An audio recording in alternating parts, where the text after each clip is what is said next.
ನಮಸ್ಕಾರ ಸ್ನೇಹಿತರೆ. ಅಮ್ಮ ಹೇಳಿದ 8 ಸುಳ್ಳುಗಳು ಖ್ಯಾತಿಯ ಶ್ರೀಯುತ ಎ.ಆರ್. ಮಣಿಕಾಂತ್ ಅವರ ಅಪ್ಪ ಅಂದ್ರೆ ಆಕಾಶ ಎಂಬ ಪುಸ್ತಕದಿಂದ ಆಯ್ದ ಒಂದು ಕಥೆಯ ಧ್ವನಿ ಸುರುಳಿ. ಟ್ಯೂಷನ್ ಮಾಡಿ ಕೋಟಿ ದುಡಿದ. ಸ್ನೇಹಿತರೆ, ನೀವು ನನ್ನ ಯೂಟ್ಯೂಬ್ ಚಾನಲ್ ಸಬ್ಸ್ಕ್ರೈಬ್ ಮಾಡಿಕೊಳ್ಳಿ ಹಾಗೂ ಎಲ್ಲ ಧ್ವನಿ ಸುರುಳಿಗಳನ್ನು ಕೇಳಿ. ಇಲ್ಲಿ ಹೇಳಲು ಹೊರಟಿರುವುದು ಒಬ್ಬ ಮಹಾನ್ ಸಾಧಕನ ಕತೆ. ಅವರ ಹೆಸರು ವಿ.ಕೆ. ಬನ್ಸಾಲ್. ನೋಡಲಿಕ್ಕೆ ಅವರು ನಿಮ್ಮಂತೆಯೇ ಇದ್ದಾರೆ. ಆದರೆ ಅವರಿಗೆ ಸೊಂಟದ ಕೆಳಗಿನ ಭಾಗ ಸಂಪೂರ್ಣವಾಗಿ ಸ್ವಾಧೀನವಾಗಿಲ್ಲ. ಪಾರ್ಶ್ವವಾಯು ಪೀಡಿತರಂತೆ ಕಾಣುವ ಬನ್ಸಾಲ್ ದಶಕದ ಹಿಂದೆ ಮೆಕ್ಯಾನಿಕ್ ಇಂಜಿನಿಯರ್ ಆಗಿದ್ದುದು ನಿಜ. ಆದರೆ ಇವತ್ತು ಅವರು ಟ್ಯೂಷನ್ ಮಾಸ್ಟರ್ ಎಂದೇ ಹೆಸರಾಗಿದ್ದಾರೆ. ರಾಜಸ್ಥಾನದ ಜಿಲ್ಲಾ ಕೇಂದ್ರವಾದ ಕೋಟಾದಲ್ಲಿ ಅವರ ಬನ್ಸಾಲ್ ಕೋಚಿಂಗ್ ಕ್ಲಾಸ್ ಹೆಸರಿನ ಟ್ಯುಟೋರಿಯಲ್ ಇದೆ. ಅಲ್ಲಿ ಪಾಠ ಹೇಳಿಸಿಕೊಂಡರೆ ಜನ್ಮ ಸಾರ್ಥಕವಾಯಿತು ಎಂದು ಭಾವಿಸುವ ವಿದ್ಯಾರ್ಥಿಗಳಿದ್ದಾರೆ. ದೇಶದ ಪ್ರತಿಷ್ಠಿತ ಕೋಚಿಂಗ್ ಕ್ಲಾಸ್ ಎಂಬ ಹಿರಿಮೆ ಕೂಡ ಬನ್ಸಾಲ್ ಕೋಚಿಂಗ್ ಕ್ಲಾಸ್ನ ಪಾಲಾಗಿದೆ. ಇಷ್ಟೆಲ್ಲ ಆದರೂ ಬನ್ಸಾಲ್ ಅವರ ದೈಹಿಕ ಸಮಸ್ಯೆ ಪರಿಹಾರವಾಗಿಲ್ಲ. ಅವರು ಈಗಲೂ ವೀಲ್ ಚೇರ್ ಆಶ್ರಯಿಸಿಯೇ ಬದುಕುತ್ತಿದ್ದಾರೆ. ಅಲ್ಲ, ವೃತ್ತಿಯಿಂದ ಮೆಕ್ಯಾನಿಕಲ್ ಇಂಜಿನಿಯರ್ ಆದ ಬನ್ಸಾಲ್ ದೇಶದ ಅತ್ಯುತ್ತಮ ಟ್ಯೂಟರ್ ಅನ್ನಿಸಿಕೊಂಡಿದ್ದು ಹೇಗೆ? ಅವರ ಅನಾರೋಗ್ಯದ ಕಾರಣವಾದರೂ ಏನು? ಅವರ ಯಶೋಗಾಥೆಯ ಹಿಂದಿರುವುದು ಶ್ರಮವೋ, ಅದೃಷ್ಟವೋ ಅಥವಾ ದೈವ ಸಂಕಲ್ಪವೋ? ಇಂಥವೇ ಕುತೂಹಲದ ಪ್ರಶ್ನೆಗಳಿಗೆ ಇಲ್ಲಿ ಉತ್ತರ ಇದೆ. ಲಖನೌ ಸಮೀಪದ ಝಾನ್ಸಿಯವರಾದ ಬನ್ಸಾಲ್ ಜನಿಸಿದ್ದು 26 ಅಕ್ಟೋಬರ್ 1949ರಲ್ಲಿ. ತವರಿನಲ್ಲಿಯೇ ಪ್ರಾಥಮಿಕ ಶಿಕ್ಷಣ ಮುಗಿಸಿದ ಅವರು ಬನ್ಸಾಲ್ ಹಿಂದೂ ವಿಶ್ವವಿದ್ಯಾಲಯದ ಮೆಕ್ಯಾನಿಕಲ್ ಇಂಜಿನಿಯರಿಂಗ್ ಪದವಿ ಪಡೆದರು. ನಂತರ ರಾಜಸ್ಥಾನದ ಕೋಟಾ ಎಂಬಲ್ಲಿರುವ ಜೆ.ಕೆ. ಸಿಂಥೆಟಿಕ್ಸ್ ಕಂಪನಿಯಲ್ಲಿ ನೌಕರಿಗೆ ಸೇರಿಕೊಂಡರು. ಮದುವೆಯಾದರು. ನಂತರದ 5-6 ವರ್ಷಗಳಲ್ಲಿ 2 ಹೆಣ್ಣು 1 ಗಂಡು ಮಗುವಿನ ತಂದೆಯಾದರು. ಇಚ್ಛೆಯನ್ನರಿತು ನಡೆವ ಪತ್ನಿ ವೆಚ್ಚಕ್ಕೆ ಹೊನ್ನು ಸಂತೋಷ ನೀಡಲೆಂದೇ ಬದುಕಿಗೆ ಬಂದ ಮಕ್ಕಳನ್ನು ಕಂಡು ಸ್ವರ್ಗಕ್ಕೆ ಕಿಚ್ಚು ಹಚ್ಚಲು ಬನ್ಸಾಲ್ ನಿರ್ಧರಿಸಿದ್ದರು ನಿಜ. ಆದರೆ 1975ರ ಚಳಿಗಾಲದ ಒಂದು ಮುಂಜಾನೆಯಲ್ಲಿ ಆಗಬಾರದ್ದು ಆಗಿ ಹೋಯಿತು. ಅವತ್ತು ಮಂಡಿಯಿಂದ ಕೆಳಗಿನ ಭಾಗ ಜೋಮು ಹಿಡಿದಂತೆ ಭಾಸವಾಯಿತು. 10-20 ನಿಮಿಷದಲ್ಲಿಯೇ ಜೋಮು ಬಿಟ್ಟು ಹೋಗುತ್ತದೆ ಎಂದುಕೊಂಡ ಬನ್ಸಾಲ್ ಹಾಗೆ ಕೂತರು. ಆದರೆ ಆಗಿದ್ದೇ ಬೇರೆ. 5-6 ನಿಮಿಷಗಳಲ್ಲಿ ಮತ್ತೊಂದು ಕಾಲಿಗೂ ಜೋಮು ಹಿಡಿಯಿತು. ನಂತರದ ಕ್ಷಣಗಳಲ್ಲಿ ಪ್ರಜ್ಞೆ ತಪ್ಪಿ ಬಿದ್ದು ಬಿಟ್ಟರು ಬನ್ಸಾಲ್. ಮಿಸ್ಟರ್ ಬನ್ಸಾಲ್, ನಿಮಗೊಂದು ಕಹಿ ಸುದ್ದಿ ಹೇಳಬೇಕಾಗಿದೆ. ಏನೆಂದರೆ, ನಿಮ್ಮ ಸೊಂಟದ ಕೆಳಗಿನ ಭಾಗ ಪೂರ್ತಿಯಾಗಿ ಸ್ವಾಧೀನ ಕಳೆದುಕೊಂಡಿದೆ. ಬಹುಶಃ ಇದು ವಂಶವಾಹಿ ಕಾಯಿಲೆ ಅನ್ನಿಸುತ್ತದೆ. ಇದಕ್ಕೆ ಶಾಶ್ವತ ಚಿಕಿತ್ಸೆ ಇಲ್ಲ. ಮುಚ್ಚುಮರೆ ಇಲ್ಲದೆ ಹೇಳ್ತಾ ಇದ್ದೀವಿ. ಅಮ್ಮಮ್ಮ ಅಂದ್ರೆ ನೀವು ಇನ್ನು 15 ವರ್ಷ ಬದುಕಬಹುದು ಅಷ್ಟೆ. ಅದಕ್ಕಿಂತ ಜಾಸ್ತಿ ದಿನ ಬದುಕುವ ಚಾನ್ಸಸ್ ತುಂಬಾ ಕಡಿಮೆ. ಈಗ ದೇಹದ ಅರ್ಧ ಭಾಗವೇ ನಿಷ್ಕ್ರಿಯವಾಗಿದೆ. ಅದೇ ಕಾರಣದಿಂದ ಮುಂದೆ ಒಂದೊಂದೇ ಹೊಸ ಕಾಯಿಲೆಗಳು ನಿಮ್ಮ ಜೊತೆಯಾಗಲಿವೆ. ಎಲ್ಲವನ್ನೂ ಎದುರಿಸಲಿಕ್ಕೆ ಈಗಿನಿಂದಲೇ ಮಾನಸಿಕವಾಗಿ ಸಿದ್ಧರಾಗಿ. ನಿರ್ವಿಕಾರ ಭಾವದಿಂದಲೇ ಇಷ್ಟನ್ನು ಹೇಳಿದ ವೈದ್ಯರು ಕಡೆಗೊಮ್ಮೆ ಗುಡ್ ಲಕ್ ಎಂದು ಹೊರನಡೆದರು. ಈ ರೋಗಕ್ಕೆ ಚಿಕಿತ್ಸೆ ಸಾಧ್ಯವಿಲ್ಲ ಎಂದು ಒಬ್ಬ ಡಾಕ್ಟರ್ ಹೇಳಿದರೆ ನಾವೆಲ್ಲ ಇನ್ನೊಬ್ಬ ವೈದ್ಯರನ್ನು ಹುಡುಕುವುದಿಲ್ಲವೇ? ಬನ್ಸಾಲ್ ಕೂಡ ಹಾಗೆ ಮಾಡಿದರು. ಆಸ್ಪತ್ರೆಯಿಂದ ಆಸ್ಪತ್ರೆಗೆ, ವಾರ್ಡಿನಿಂದ ವಾರ್ಡಿಗೆ ಅಲೆದರು. ಆಲೋಪತಿ, ಹೋಮಿಯೋಪತಿ, ಆಯುರ್ವೇದ, ನಾಟಿ ವೈದ್ಯ ಎಲ್ಲಕ್ಕೂ ಸೈ ಎಂದರು. ಈ ಬಗೆ ಬಗೆಯ ಚಿಕಿತ್ಸೆಗಳಿಂದ ಕಷ್ಟ ಕಾಲಕ್ಕೆಂದು ಕೂಡಿಟ್ಟಿದ್ದ ಹಣವೆಲ್ಲ ಖರ್ಚಾಗಿ ಹೋಯಿತು. ಆದರೆ ರೋಗ ಗುಣವಾಗಲಿಲ್ಲ.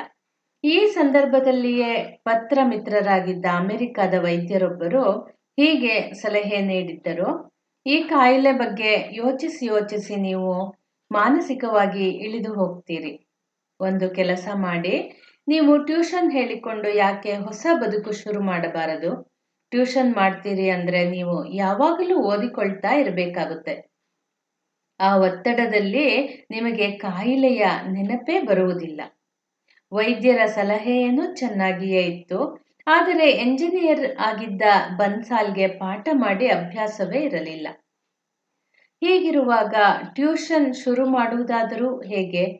ಟ್ಯೂಷನ್ ಮಾಡುವುದಾದರೂ ಯಾರಿಗೆ ಎಂದು ಯೋಚಿಸಿ ಹಣ್ಣಾದರು ಬನ್ಸಾಲ್. ಈ ಸಂದರ್ಭದಲ್ಲಿ ನೆರವಿಗೆ ಬಂದ ಬನ್ಸಾಲ್ರ ಪತ್ನಿ ನೀಲಂ, ಈಗ ಒಂದು ಟ್ರೈಸಿಕಲ್ ತೆಗೆದುಕೊಳ್ಳೋಣ, ಅದರಲ್ಲಿ ನೀವು ಆಫೀಸ್ಗೆ ಹೋಗಿ ಬರೋದನ್ನ ಅಭ್ಯಾಸ ಮಾಡಿಕೊಳ್ಳಿ. ಇಲ್ಲಿ ಟ್ಯೂಷನ್ ಮಾಡಲಾಗುವುದು ಎಂದು ಇವತ್ತು ಸಂಜೆನೇ ಬೋರ್ಡ್ ಹಾಕಿಸ್ತೇನೆ. ಮುಂದೆ ಯಾರು ಬರ್ತಾರೋ ಅವರಿಗೆ ಟ್ಯೂಷನ್ ಹೇಳಿ. ಹೇಗಿದ್ರೂ ನಿಮ್ದು ಎಂಜಿನಿಯರಿಂಗ್ ಫೀಲ್ಡ್ ತಾನೆ, ಗಣಿತ ವಿಜ್ಞಾನದ ವಿಷಯ ನಿಮಗೆ ತುಂಬಾ ಚೆನ್ನಾಗಿ ಗೊತ್ತಿರುತ್ತೆ. SSLC PUC ಮಕ್ಕಳಿಗೆ ಪಾಠ ಹೇಳಿದ್ರಾಯ್ತು ಎಂದರು. ಮರುದಿನ ಟ್ರೈಸಿಕಲ್ನಲ್ಲೇ ಆಫೀಸಿಗೆ ಹೊರಟರು ಬನ್ಸಾಲ್. ಸಂಜೆಯ ವೇಳೆಗೆ ಮನೆಯ ಮುಂದೆ ಇಲ್ಲಿ ಟ್ಯೂಷನ್ ಮಾಡಲಾಗುವುದು ಎಂಬ ಬೋರ್ಡು ಇತ್ತು. ಆದರೆ 2 ತಿಂಗಳಾದರೂ ಅವರಲ್ಲಿ ಪಾಠ ಹೇಳಿಸಿಕೊಳ್ಳಲು ಒಬ್ಬ ವಿದ್ಯಾರ್ಥಿಯೂ ಮುಂದೆ ಬರಲಿಲ್ಲ. ಮುಂದೇನು ಎಂದು ಬನ್ಸಾಲ್ ಅವರು ತಲೆ ಮೇಲೆ ಕೈ ಹೊತ್ತು ಕುಳಿತಿದ್ದಾಗಲೇ ಒಬ್ಬ ವಿದ್ಯಾರ್ಥಿ ಬಂದ. ಹಿಂದೆಯೇ ಅವನ ತಂದೆ ತಾಯಿಯೂ ಬಂದರು. ಪೋಷಕರೇ ಮಾತು ಆರಂಭಿಸಿ ಹೇಳಿದರು, ಇವನು ನಮ್ಮ ಮಗ ಸ್ವಾಮಿ, 7ನೇ ಕ್ಲಾಸು, ವಿಪರೀತ ದಡ್ಡ, ಇವನಿಗೆ ಪಾಠ ಹೇಳಿಕೊಟ್ಟು ಉದ್ಧಾರ ಮಾಡಿ ಸ್ವಾಮಿ ಎಂದರು. SSLC PUC ಮಕ್ಕಳಿಗೆ ಪಾಠ ಹೇಳುವುದೆಂದು ಬನ್ಸಾಲ್ ನಿರ್ಧರಿಸಿದ್ದರು. ಆದರೆ ಕಣ್ಣೆದುರಿಗೆ ಇದ್ದವನು 7ನೇ ತರಗತಿಯ ಶತದಡ್ಡ. ಇರಲಿ, ಇದು ನನಗೆ ಸತ್ವ ಪರೀಕ್ಷೆಯ ಕಾಲ ಎಂದುಕೊಂಡ ಬನ್ಸಾಲ್ ಆ ಹುಡುಗನಿಗೆ ಇನ್ನಿಲ್ಲದ ಶ್ರದ್ಧೆಯಿಂದ ಪಾಠ ಹೇಳಿಕೊಟ್ಟರು. 6 ತಿಂಗಳು ಕಳೆದೇ ಹೋಯಿತು. ಟ್ಯೂಷನ್ಗೆ ಬರುತ್ತಿದ್ದ ಹುಡುಗನ ಪರೀಕ್ಷೆ ಮುಗಿದು ಫಲಿತಾಂಶವೂ ಬಂತು. ಬನ್ಸಾಲ್ ಅವರ ಬದುಕಿನ ಮೊದಲ ಪವಾಡ ನಡೆದದ್ದೇ ಆಗ. ಅದುವರೆಗೂ ಎಲ್ಲರಿಂದಲೂ ಶತದಡ್ಡ ಎಂದು ಕರೆಸಿಕೊಂಡಿದ್ದ ಆ ಹುಡುಗ ಶಾಲೆಗೆ ಮೊದಲಿಗನಾಗಿ ಪಾಸಾಗಿದ್ದ. ಶತದಡ್ಡ ವಿದ್ಯಾರ್ಥಿಯೊಬ್ಬನನ್ನು ತರಗತಿಗೆ ಮೊದಲಿಗನಾಗುವಂತೆ ಮಾಡಿದ ಬನ್ಸಾಲ್ರ ಕೀರ್ತಿ 4 ದಿನಗಳಲ್ಲಿ ಮನೆ ಮನೆಗೆ ತಲುಪಿತು. ಪರಿಣಾಮ, ಪ್ರೌಢಶಾಲೆ ವಿದ್ಯಾರ್ಥಿಗಳು ಮರುದಿನದಿಂದಲೇ ಗುಂಪಾಗಿ ಟ್ಯೂಷನ್ಗೆ ಬರತೊಡಗಿದರು. 1981ರಿಂದ 1991ರವರೆಗಿನ 10 ವರ್ಷ ಕಾಲ ಬೆಳಗ್ಗೆ 9ರಿಂದ ಸಂಜೆ 6 ಗಂಟೆಯವರೆಗೆ ಫ್ಯಾಕ್ಟರಿ, 7 ಗಂಟೆಯಿಂದ ರಾತ್ರಿ 10:30ರ ತನಕ ಟ್ಯೂಷನ್. ಹೀಗೆ ಬದುಕಿಬಿಟ್ಟರು ಬನ್ಸಾಲ್. ಬರಬರುತ್ತಾ ವಿದ್ಯಾರ್ಥಿಗಳ ಸಂಖ್ಯೆ ಹೆಚ್ಚತೊಡಗಿತು. ಹೆಚ್ಚಾಗಿ PUC ಡಿಗ್ರಿಯ ವಿದ್ಯಾರ್ಥಿಗಳು ಬರತೊಡಗಿದರು. ಅವರ ಸಮಸ್ಯೆಗಳಿಗೆಲ್ಲ ಸುಲಭವಾಗಿ ಉತ್ತರ ಹೇಳಬೇಕು ಅಂದರೆ ತಾವು ವಿಪರೀತ ಓದಬೇಕು, ಹೋಂವರ್ಕ್ ಮಾಡಿಕೊಂಡು ತಯಾರಾಗಬೇಕು ಎಂದು ಬನ್ಸಾಲ್ಗೆ ಅರ್ಥವಾಗಿ ಹೋಯಿತು. ಕಡೆಗೊಮ್ಮೆ ಗಟ್ಟಿ ಮನಸ್ಸು ಮಾಡಿ ಬನ್ಸಾಲ್ ಫ್ಯಾಕ್ಟರಿಯ ನೌಕರಿಗೆ ರಾಜೀನಾಮೆ ನೀಡಿದರು. ತಾವು ವಾಸವಿದ್ದ ರಾಜಸ್ಥಾನದ ಕೋಟಾ ನಗರದಲ್ಲಿ 4 ಅಂತಸ್ತಿನ ಬಿಲ್ಡಿಂಗ್ ಕಟ್ಟಿಸಿ ಅಲ್ಲಿ ಬನ್ಸಾಲ್ ಕೋಚಿಂಗ್ ಕ್ಲಾಸ್ ಆರಂಭಿಸಿದರು. ಈ ವೇಳೆಗೆ ಡಾಕ್ಟರ್ ನೀಡಿದ್ದ 15 ವರ್ಷದ ಡೆಡ್ಲೈನ್ ಮುಗಿದು ಹೋಗಿತ್ತು. ಛಲ ಒಂದು ಇದ್ದರೆ ಸಾವನ್ನು ಹಿಮ್ಮೆಟ್ಟಿಸಬಹುದು ಎಂಬುದನ್ನು ಆ ವೇಳೆಗೆ ಅನುಭವದಿಂದಲೇ ಕಂಡುಕೊಂಡಿದ್ದ ಬನ್ಸಾಲ್ BE ಪದವಿಯ ನಂತರ IITಗೆ ಸೇರಬಯಸುವ ವಿದ್ಯಾರ್ಥಿಗಳಿಗೆ ಟ್ಯೂಷನ್ ಆರಂಭಿಸಿದರು. IAS IPSಗೆ ಸರಿಸಮನಾದದ್ದು IIT. ಆ ಪರೀಕ್ಷೆಯಲ್ಲಿ ಯಶಸ್ಸು ಸಿಗುವುದು ಕಷ್ಟ. IIT ವಿದ್ಯಾರ್ಥಿಗಳಿಗೆ ಟ್ಯೂಷನ್ ಆರಂಭಿಸಿದಾಗಲೇ ಬನ್ಸಾಲ್ಗೆ ಇದು ಗೊತ್ತಿತ್ತು. ಆದರೂ ಅವರು ಹಿಂಜರಿಯಲಿಲ್ಲ. ಆದಷ್ಟು ಸರಳವಾಗಿ, ಸುಲಭವಾಗಿ ಅರ್ಥವಾಗುವಂತೆ ಪಾಠ ಹೇಳಿದರು. ಬನ್ಸಾಲ್ರಿಂದ ಪಾಠ ಹೇಳಿಸಿಕೊಂಡು 1985ರಲ್ಲಿ IIT ಪರೀಕ್ಷೆ ಬರೆದ ಅನೂಪ್ ಕೊಥಾರಿ ಎಂಬಾತ ದೇಶಕ್ಕೆ 5ನೇಯವನಾಗಿ ಪಾಸಾದ. ಆಗ ಬನ್ಸಾಲ್ರ ಅದೃಷ್ಟದ ಬಾಗಿಲು ಮತ್ತೊಮ್ಮೆ ತೆರೆದುಕೊಂಡಿತು. ಮುಂದೆ ನಡೆದದ್ದೆಲ್ಲ ಪವಾಡ. ವರ್ಷ ಅಂದರೆ 1986ರಲ್ಲಿ ಬನ್ಸಾಲ್ ಅವರಿಂದ ಪಾಠ ಹೇಳಿಸಿಕೊಂಡಿದ್ದ ಮೂವರು ಐಐಟಿಯಲ್ಲಿ ರ್ಯಾಂಕ್ ಬಂದರು. 1990ರಲ್ಲಿ ಈ ಸಂಖ್ಯೆ 10ಕ್ಕೆ ಬಂದು ನಿಂತಿತು. 1999ರಲ್ಲಿ ಮಾತ್ರ ಯಾರೂ ನಿರೀಕ್ಷಿಸದ ಅದ್ಭುತವೊಂದು ನಡೆದು ಹೋಯಿತು. ಆ ವರ್ಷ ಬನ್ಸಾಲ್ ಅವರಿಂದ ಟ್ಯೂಷನ್ ಹೇಳಿಸಿಕೊಂಡಿದ್ದ 700 ವಿದ್ಯಾರ್ಥಿಗಳು ಐಐಟಿ ಪರೀಕ್ಷೆಯಲ್ಲಿ ಪಾಸ್ ಆಗಿದ್ದರು. ಈ ಪೈಕಿ 209 ಮಂದಿ ಡಿಸ್ಟಿಂಕ್ಷನ್ ಬಂದಿದ್ದರು. ಫಲಿತಾಂಶ ಕಂಡು ಸಂಭ್ರಮದಿಂದ ಕುಣಿದಾಡಿದ ಅಷ್ಟು ವಿದ್ಯಾರ್ಥಿಗಳು ಏಕಕಂಠದಲ್ಲಿ ಹೇಳಿದ್ದು ಒಂದೇ ಮಾತು: ಈ ಯಶಸ್ಸು ಖಂಡಿತ ನಮ್ಮದಲ್ಲ, ಇದು ಬನ್ಸಾಲ್ ಸರ್ಗೆ ಸಲ್ಲಬೇಕಾದದ್ದು. ಈಗ ಏನಾಗಿದೆ ಅಂದರೆ, ಬನ್ಸಾಲ್ ಅವರ ಟ್ಯುಟೋರಿಯಲ್ಗೆ 18,000ಕ್ಕೂ ಹೆಚ್ಚು ವಿದ್ಯಾರ್ಥಿಗಳು ಟ್ಯೂಷನ್ಗೆ ಬರುತ್ತಿದ್ದಾರೆ. 150 ಮಂದಿ ಉಪನ್ಯಾಸಕರು ಅಲ್ಲಿ ಬದುಕು ಕಂಡುಕೊಂಡಿದ್ದಾರೆ. ಬನ್ಸಾಲ್ ಟ್ಯುಟೋರಿಯಲ್ನ ವಾರ್ಷಿಕ ಆದಾಯ 100 ಕೋಟಿ ದಾಟಿದೆ. ಬನ್ಸಾಲ್ ಅವರ ವೈಯಕ್ತಿಕ ಆದಾಯವೇ ವರ್ಷಕ್ಕೆ 18 ಕೋಟಿ ದಾಟುತ್ತಿದೆ. ಗಣಿತದ ತಲೆ ಬುಡ ಗೊತ್ತಿಲ್ಲದವನು ಕೂಡ ಬನ್ಸಾಲ್ ಬಳಿ ಪಾಠ ಹೇಳಿಸಿಕೊಂಡರೆ ರ್ಯಾಂಕ್ ಬರುತ್ತಾನೆ ಎಂಬ ಮಾತು ಜನಜನಿತವಾಗಿದೆ. ಬನ್ಸಾಲ್ ಟ್ಯುಟೋರಿಯಲ್ನಿಂದ ವಿದ್ಯಾರ್ಥಿಗಳಿಗೆ ಮಾತ್ರವಲ್ಲ, ಕೋಟಾ ಜಿಲ್ಲೆಯ 100 ಹೋಟೆಲ್ಗಳಿಗೂ ಅದೃಷ್ಟ ಕುಲಾಯಿಸಿದೆ. ಇಲ್ಲಿ ಐಐಟಿ ಟ್ಯೂಷನ್ಗೆ ಬರುವ ವಿದ್ಯಾರ್ಥಿಗಳು ತಲಾ 4-5 ತಿಂಗಳು ಲಾಡ್ಜ್ಗಳಲ್ಲಿ, ಬಾಡಿಗೆ ಮನೆಗಳಲ್ಲಿ ತಂಗುತ್ತಿದ್ದಾರೆ.